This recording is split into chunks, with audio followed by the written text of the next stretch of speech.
Esto es All We Need Is Love. Yo soy Maryanne Fernandez. Estoy con mi hijo Miguel Ángel Alfonseca Fernández. En este segmento, este viernes, la historia de la verdad. Tenemos nuestra invitada Betty Guadagno, que está aquí con nosotros desde New York. Y ella va a continuar. Ya le hicimos unas preguntas. Recuerden cuál es la dinámica. Ella no sabe español, lo está haciendo todo en inglés. Miguel Ángel es como nuestro traductor y ya en breve él va a contar todo lo que ella ha contado para quien no ha entendido palabra por palabra. Adelante, Miguel. Vamos con las dos preguntas que le hice y luego las preguntas nuestras. O sea, las que teníamos. Ajá, ¿qué tú quieres saber? Cuando ella habla del agresor sexual, que fue, o sea, que definitivamente le hizo daño, o sea, cómo ocurre eso y cómo llega ese perdón. Y este tema que ella dice ella ha insistido sobre que ella no era una persona creyente en lo absoluto y es totalmente natural por la manera en la que ella creció. Okay, Betty. So the first question she has is regarding like the contract that you had with this person who was your abuser. She she wants like a little bit more detail on that. Okay, so when I was a small child, my grandmother's husband was my sexual abuser, my step-grandfather. And, you know, I carried this burden with me my whole life of feeling very ashamed, feeling like I did something wrong. And again, using it as a cloak of victimization. Okay, something really terrible happened to me at an age of innocence. And so now I can act however I want, whenever I want. So when I got to eternity and I was downloaded with this belief, with this knowing that him and I were actually connected in a soul contract, it melted everything away. Well, how could I not forgive him? You know, like now that I see that I had something to do with it. Now, again, my human cannot understand why I would want to experience that. But my soul knows that for some reason I wanted to experience this. Now, like I said, I was shown that in a previous life, because we incarnate over and over and over again, generally with the same soul family. In previous lives, I had been his abuser. And so in this life, he was balancing the energy from our last life and he became my abuser. And really, it's all about forgiveness. You know, like I believe that Source wants us to understand the soul lesson of forgiveness and atonement. Of course. You know, like I cannot hold him in a place of banishment because I hold myself there with him. Lo otro es, Miguel, el tema de que ella específicamente en su biografía dice que era atea y es natural porque la manera en la que ella creció no es la manera, vamos a decir, típica en la que crece una persona. Ella viene de un hogar donde se abusó de las drogas, donde sus padres cometen un suicidio, o sea, mutuo. Ella viene de mucho abuso, de mucho dolor, de mucha pobreza. Entonces, ella creer en algo tan grande como Dios tiene que haber sido un proceso, porque a ella le ocurre todo esto sin ella acudir a una iglesia, o sea, no fue que ella buscó, o sea, ella lo buscó, pero lo buscó a través de las drogas. Cuando digo buscó, ella dice que ella pensaba que todo lo que le pasaba era por el abuso de las drogas y realmente ella estaba viviendo una transformación espiritual, un despertar. Ay, ¿cuál es la pregunta? La pregunta es esa, o sea, ella enfrentar el hecho de que sí existe Dios, de que ella es un alma y un espíritu, o sea, un ser espiritual, o sea, esa es la pregunta. Tener que reconocer todo eso cuando tú tienes la mitad de tu vida entendiendo que no es así.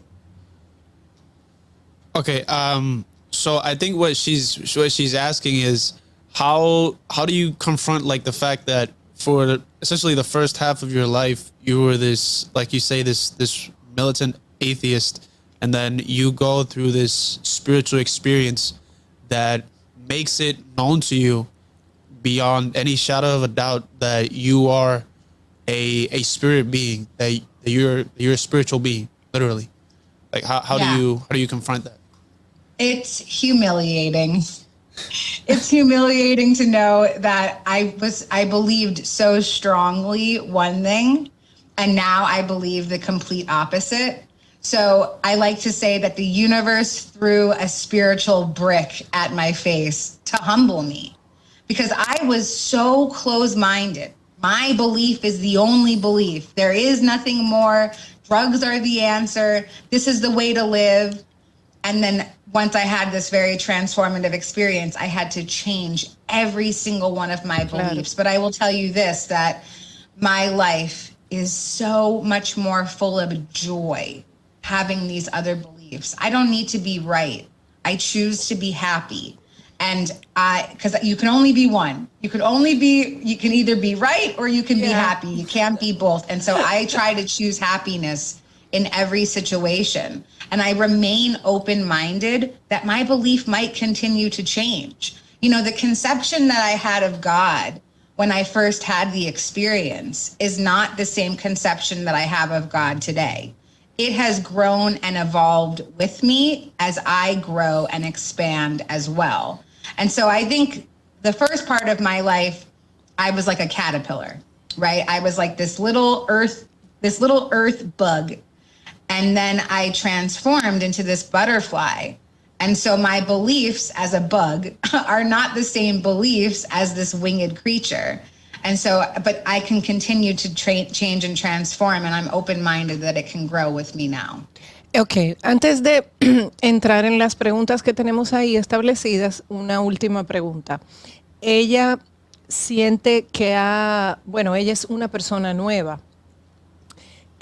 ¿Cómo ella hoy día maneja como sus relaciones personales? O sea, porque ella ha dicho varias veces que ella se creyó ese papel de víctima y en función de eso, ella dice, yo fui una persona manipuladora, yo he sido una persona egoísta.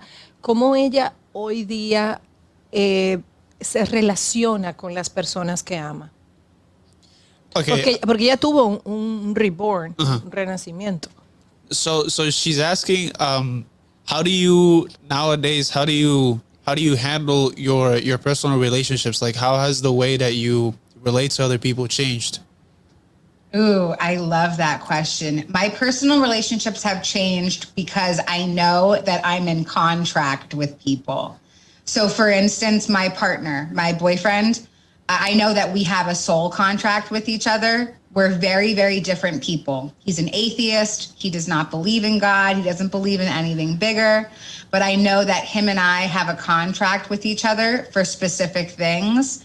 And now that I have a connection to God and, you know, to my spirit guides and all of this benevolent energy that surrounds me, I'm able to sort of tap into what's the purpose here? And I can reflect and ask myself and my higher power, you know, why is this situation happening? What's the lesson that I'm supposed to learn? Can I get like a little cheat sheet? Am I passing the test? You know, like, what do I need to do? But my personal relationships have definitely changed because I know that everything is happening for a divine reason.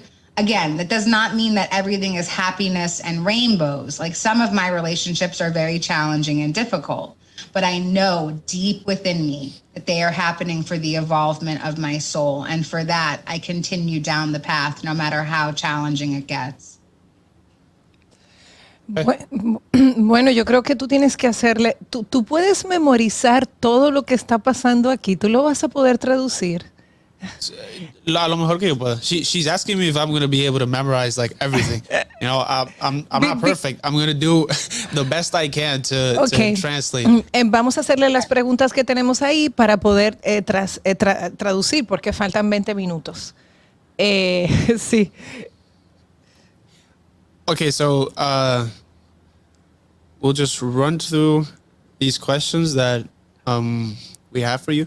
And since you mentioned your like how your conception of God, because that's actually one of the questions I had for you, how your conception of God changed, I'll just go ahead and start with that. What would you say your conception of God is now? So I believe that I am a piece of energy from a source of energy. I call God source energy, the universe, something so big and infinite that I cannot actually conceptualize with my human mind what it is. So I break it down into layers. There's source, that's omnipresent, that's everything. And then source sends angels and spirit guides to help connect me to source. So I don't think that God is a gender. I don't call God he. God is just a source of energy. So I don't see it as a form or a gender or a race or a class. It's just this effervescent ball of unconditional love that I am sparked from. Okay. And okay, so what does love mean to you? Oof. Love is the ultimate truth. That's what love means to me. Love is the ultimate truth. And there's love in everything. Even in discomfort, there is a loving energy. I know that the universe, God, source is not giving me anything more than I signed up to handle. So there's even love in challenging situations. I just need to look for it. Okay. What would you say is the meaning of life? The meaning of life is to experience everything and anything, and to surrender, to release, to play the script out the way that it's supposed to be played. I truly think that the meaning of life is to come back to the realization that you are a divine spiritual being, that I am a divine spiritual being. That's the purpose, just that remembrance. I came here to forget so that I could remember. It's a funny game that we signed up to play. I came here to forget and remember. No. So that I can remember. Yeah. So that I can remember. Lovely. Okay, so it's just okay, so 3 more questions. Okay. What would you say is the wisest or like the best way to live life? The best way to live life is authentically and vulnerably, whatever that looks like for you. For me, vulnerability has been my superpower.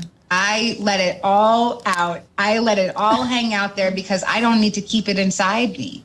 I can share it with other people so that they have bravery to share it as well. So for me, I think the wisest way for me to live my life, and I can't claim this for everybody, but it's to just be as authentic as you possibly can in the moment. Okay. Yeah, she's wonderful. Oh my God. Okay, so 2 more questions. What could we possibly say to someone who has lost all hope and they don't feel like living life anymore? Yeah.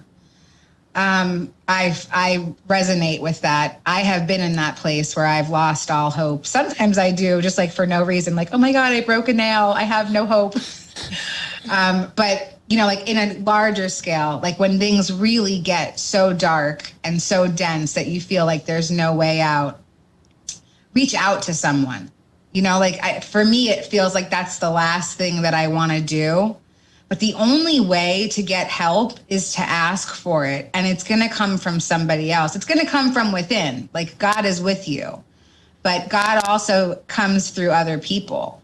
And so for me, it's so big to ask for help and to reach out. If you don't have somebody in your physical experience to ask for help, there's numbers, there's hotlines, there's, the hospital, there's doctors, like just to get you in there somewhere, because this is not supposed to be as challenging as we make it. It's supposed to just be about experience and light and love and remembrance. And if you need help to get there, please feel free to reach out to me. I would love to be that person in your life. La última pregunta. Okay, and so the last question is just what final message would you like to leave for the viewers and the people who are hearing this? Well, number one, I would just like to say that I am so eternally grateful. I wish that you guys could understand who I was before. I'm not the kind of person that anybody would ever want to talk to. People used to run away from me on the street. I mean, I looked like a mess. I was so scary. My energy was so dark. Everything about me was so scary. And, like, again, if transformation is possible for me, it's literally possible for anyone. And I think a really important message that I've brought back with me is that everything is always working in divine right order, and our thoughts truly do shape our reality. If you're able to change your thought, you can change your life. Betty, it's been amazing, more than amazing. I mean, I have to say that I have my expectations, but you blow my mind. Se dice así. You blow my mind. I'm overwhelmed. I'm so thankful. I'm so grateful. I know this conversation is going to be the first one, because I will try to get to you, connect with you again, and you can be here, because there's more questions that I want to ask. And the time is a dictator here. So there's one thing. You always talk about contract. So you don't think in destiny. Is all our responsible? That's my last question. I'm not sure if I understand the question. You talk about dile, Miguel, dile, porque que ella no me va a entender a mí. My bad English. So she's saying, because you mentioned that, like, the soul contract. So we before we incarnate, we go into contracts with other souls, kind of like an agreement about how we're going to relate to each other, the things we're going to do. So I think essentially she's asking, is there no destiny? Is it us? Are we responsible for the things that happen to us because we signed these agreements? Yeah, I think that a lot of things are predetermined, especially the partners that we will experience stuff with. But we have free will here. We're not like locked into certain things, but there are major plot points in our story that are already written. But we're allowed to change the script, to improv the lines, to change our acting partners. But eventually we will have to come back around to what we signed up to experience and discover. But I mean, things are predestined, like even situations like parents and children, like we choose our parents. We choose who we're going to be born to, and there's specific reasons why. Again, maybe we reversed those roles in a past life. So there's destiny. Things are already predetermined, but there's also free will. You can take all the twists and turns that you want. You can make a big mess of it and come back later. Okay. I love her joy. I mean, her happiness. Thanks, Betty. We have to finish here because now we have to translate everything. I hope you feel very good in our radio show. This is going to be transmit at 3 p.m. and then it's going to be uploaded at YouTube and Spotify. So I will send to you. God bless you. Have a great day, a great weekend. I'm so eternally grateful. Thank you. And we are going to be connected, okay? Because yes, I'm so happy. You have a family here. Thank you. Yeah, I just want to say, before we move on, I just want to say sorry in advance because I know I'm not going to be able to translate every single thing word for word. I'm going to do my best to make the translation as authentic as possible, but I'm not going to be able to do every single thing. No, but you are really good. If I miss something, I just want to say I'm sorry from now. But you're very good with memory. He was very good student. Everything that's supposed to be said will be said, no matter how you translate it. So thank you so much for your willingness. I really appreciate you. Yeah. So you can be very ¿cómo se dice? Tranquila? You don't have to worry, Betty, because here in Dominican Republic, there's a lot of people that knows English. You know that this is a tourist country, so everybody almost knows English, but we are going to translate the best we can. That's great. I love you guys. Thank you so much. I've never been so emotional doing an interview before. I really feel connected to you guys. Thank you so much. Yeah, I'm glad we could cultivate that feeling. It's good. Me too. Yeah. Vámonos a una pausa. Regresamos con la parte final de All We Need Is Love. Thank you.